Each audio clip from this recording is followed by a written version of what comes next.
اللهم رب هذه الدعوة التامة والصلاة القائمة آت محمدا الوسيلة والفضيلة والدرجة الرفيعة وبعث مقاما محمودا الذي وعدته إنك لا تخلف الميعاد। হে আল্লাহ, এই পরিপূর্ণ আহ্বান ও শাশ্বত নামাজের তুমি প্রভু।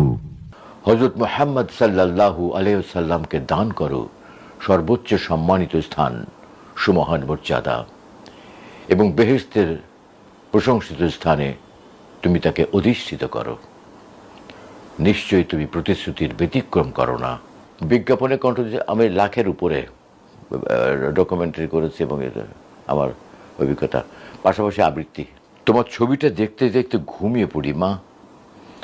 অনেক দিন ঘুম হয় না, কাজের চাপে, সংসারের এটা সেটা করতে করতে কখন যে সময় চলে যায় টেরও পাই না। আমি সরকারি চাকরি ছেড়ে দিয়েছি কোনো ঘুষ খাবো না বলে। আমি আমার জীবনের শ্রেষ্ঠ কাজ যদি বলি, পবিত্র কোরআনের 30 পারা কোরআনের তর্জমা আমি করেছি। এটা এখান থেকে ওই সেই 80 দশকে, যতদিন আল্লাহ হায়াত রেখেছেন আমি আল্লাহর পথে থাকতে চাই। আমি অন্যায়কে প্রশ্রয় দিতে চাই না কখনো। বহু মানুষ আমাকে ভালোবাসে, বহু মানুষ আমাকে শ্রদ্ধা করে, আমি তাদের কাছে সত্যি কৃতজ্ঞ। আমি আল্লাহর কাছে শুকর করি, কৃতজ্ঞ আমি। দর্শক, আমার সঙ্গে রয়েছেন একজন গুণী মানুষ, সৈয়দ ইসমত তোহা। অনেকে হয়তো এইভাবে চিনবেন, 90-এর দশকে বিটিভিতে আজান শেষে যে দরাজ কণ্ঠের দোয়া শুনতেন, সেই ভয়েসটি সেটি কিন্তু ইসমত তোহার। ভাই কেমন আছেন?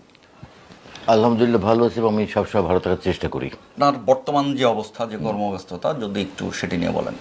আমি তো কাজ করছি এখানে, মিডিয়াতে কাজ করি 55 বছর। 1970 থেকে আমার শুরু। আমার বাড়ি খুলনাতে, খুলনার বেতার থেকে আমার শুরু। কিন্তু আমার অনুশীলনটা চলেছে যখন আমি ক্লাস 3-4 পড়ি, তখন থেকে।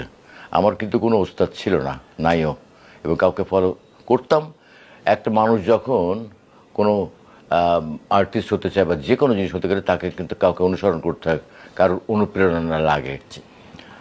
তো আমারও এরকম ছিল, কিন্তু সেটা তাকে আমি কখনো চোখে দেখিনি। আমি তার কণ্ঠ শুনে মুগ্ধ হয়ে তার মতো করে পড়ার চেষ্টা করতাম। তখন আকাশবাণী থেকে খবর পড়তেন দেবদুলাল বন্দ্যোপাধ্যায়, বিজন বোস, নীলিমা সান্যাল, লীলারা খবর পড়তেন, বিখ্যাত নিউজ রিডার। তো জীবন বোসের খবরটা আমার কাছে খুব আকর্ষণীয় মনে হতো। আমাকে ওনার কণ্ঠ আমাকে অনুপ্রাণিত করেছে এবং আমি তার মতো করে পড়ার চেষ্টা করতাম। আমি বুঝতাম না যে এত সুন্দর কণ্ঠ কোথা থেকে কীভাবে